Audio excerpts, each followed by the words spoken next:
So friends, आज के video में हम लोग एंकर टैग के बारे में डिस्कस करेंगे और साथ ही साथ हम HTML एट्रीब्यूट्स को भी डिस्कस करेंगे। तो मैं आ जाता हूँ VS कोड में।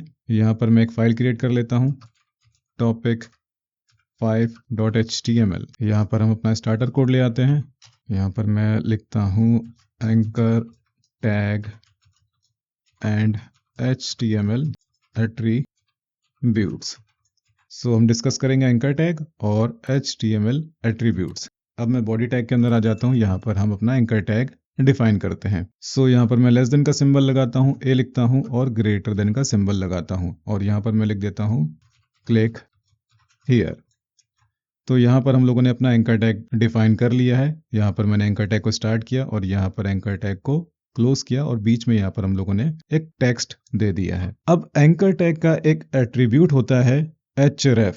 तो उसे हम कहाँ पर यूज करेंगे? तो उसे हम यूज करेंगे स्टार्ट टैग में, क्योंकि HTML में एट्रीब्यूट्स को हम यूज करते हैं स्टार्ट टैग में। तो यहाँ पर स्टार्ट टैग में मैं क्या करूंगा, मैं यहाँ पर जाऊंगा, एक स्पेस दूंगा, ठीक है, और यहाँ पर हम एट्रीब्यूट का नाम लिखेंगे href, ओके। फिर एक इक्वल का सिंबल लगाएंगे और उसके बाद यहाँ पर 2 डबल कोट्स देंगे। अब इन डबल कोट्स के अंदर हम एट्रीब्यूट की वैल्यू को डिफाइन कर देंगे। तो यहाँ पर मैं लिखता हूँ http google.com।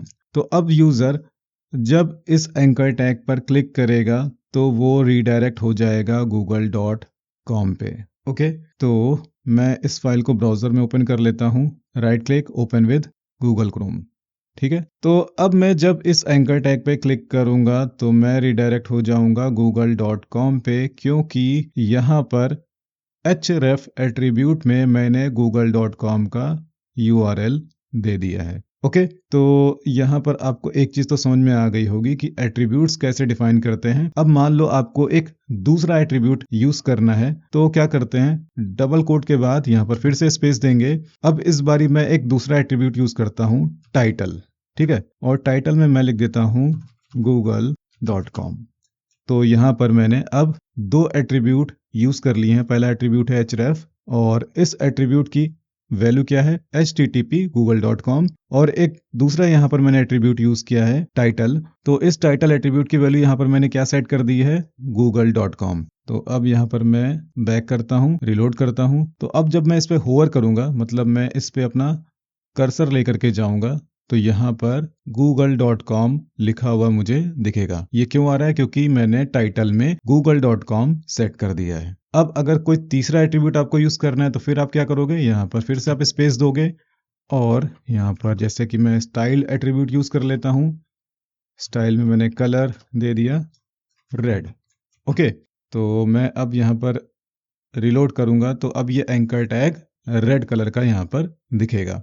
तो अभी तो मैंने यहाँ पर एक एक्सटर्नल पाथ दिया है। अब अगर हमें कोई इंटरनल पाथ यहाँ पर सेट करना हो तो वो कैसे करेंगे? तो मैं काम करता हूँ, यहाँ पर मैं कुछ फाइल्स क्रिएट कर लेता हूँ about.html, ओके। एक फाइल में और क्रिएट कर लेता हूँ contact.html और एक फाइल में और क्रिएट करता हूँ home.html। अब यहाँ पर मैं काम करता हूँ, मैं इसे कॉपी कर लेता हूँ और home.html में जाकर के मैंने पेस्ट कर दिया, फाइल को सेव कर लिया। अब यहाँ पर मैं एक हेडिंग दे देता हूँ, ओके। यहाँ पर मैं लिखता हूँ होम और इस एंकर टैग को हम ऊपर यहाँ पर यूज कर लेते हैं, ठीक है। यहाँ पर मैं लिखता हूँ होम और यहाँ पर मैं इससे हटा देता हूँ, ठीक है, और यहाँ पर मैं लिखता हूँ home.html, ठीक है। इसके बाद मैं इसे कॉपी करके पेस्ट करता हूँ। यहाँ पर मैं लिखता हूँ about.html, कॉपी करके मैं पेस्ट कर देता हूँ और यहाँ पर लिखता हूँ contact.html। about.html में मैं लिख देता हूँ about us, ओके, और यहाँ पर contact us। तो home.html में मैंने 3 एंकर टैग डिफाइन किए हैं। तो पहले एंकर टैग में मैंने यहाँ पर home.html दिया, ठीक है, और दूसरे एंकर टैग में मैंने about.html फाइल को कॉल किया और तीसरे एंकर टैग में मैंने contact.html फाइल को कॉल किया है। contact.html फाइल आप यहाँ पर देख सकते हो और about.html भी आप यहाँ पर देख सकते हो और home.html तो मैंने ओपन कर रखी है, यहाँ पर आप देख सकते हो home.html। अब यहाँ पर मैंने होम लिखा, अब एक मैं यहाँ पर दूसरा हेडिंग दे देता हूँ h2 में, welcome to home page. Okay, अब एक काम करते हैं, इसे कॉपी कर लेते हैं। ठीक है, कॉपी कर लेने के बाद में about.html में जाते हैं, सॉरी पूरा कोड कॉपी कर लेते हैं, Ctrl+C और about.html में जाकर के पेस्ट कर देते हैं और यहाँ पर मैं इसे चेंज करके लिख देता हूँ about us और यहाँ पर वेलकम टू अबाउट पेज। ठीक है, कौन सा फाइल है about.html, तो यहाँ पर मैंने हेडिंग में दे दिया about us और यहाँ पर h2 होना चाहिए था, यहाँ पर होगा h2। ओके, अब इसे फिर से कॉपी कर लेते हैं, contact.html में जाते हैं, पेस्ट कर देते हैं, यहाँ पर मैं इसे चेंज करके लिख देता हूँ contact us, welcome to contact us page. तो अब मैं क्या करता हूँ, home.html को मैं ब्राउज़र में ओपन करता हूँ, तो मैं यहाँ पर जाता हूँ home.html में, ओपन विद गूगल क्रोम। सो यहाँ पर हम लोगों ने home.html फाइल को ओपन कर लिया है। तो अब जब मैं about us एंकर टैग पे क्लिक करूँगा तो ये मुझे about.html फाइल पे रीडायरेक्ट कर देगा। क्यों? क्योंकि about us एंकर टैग पे मैंने about.html फाइल का पाथ सेट कर दिया है।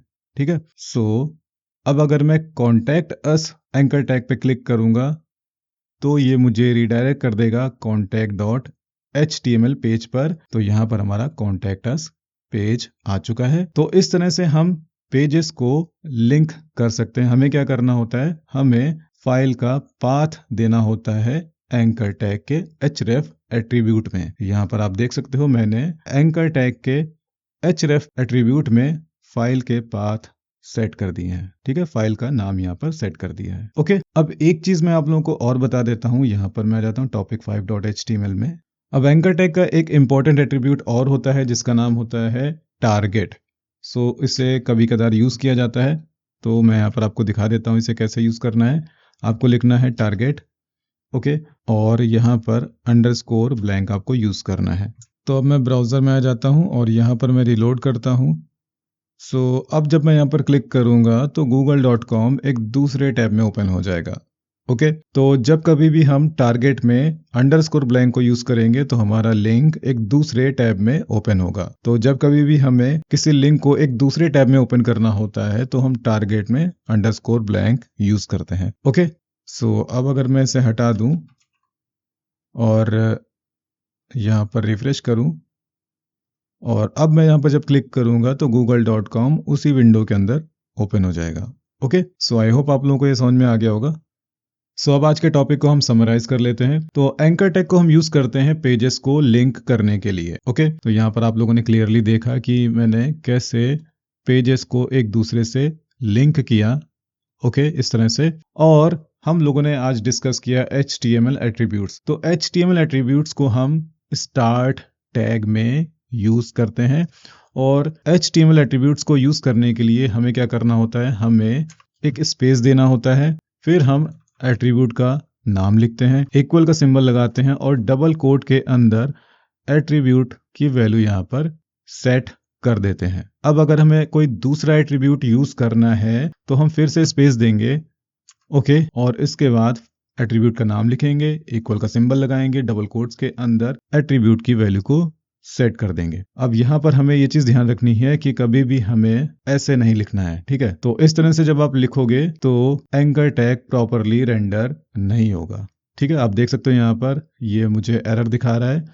तो आपको ये चीज ध्यान रखनी है, जब कभी भी आप एट्रीब्यूट्स को यूज करोगे तो स्पेस आपको जरूर से जरूर देना होगा। सो दोस्तों, आई होप आप लोगों को एंकर टैग और HTML एट्रीब्यूट्स के बारे में आइडिया हो गया होगा। दोस्तों, अगर आप लोग को ये वीडियो अच्छा लगा तो प्लीज आप इस वीडियो को लाइक करिए, कमेंट करिए, शेयर करिए और मेरे चैनल को सब्सक्राइब कर लीजिए। अभी के लिए bye, thanks and take care.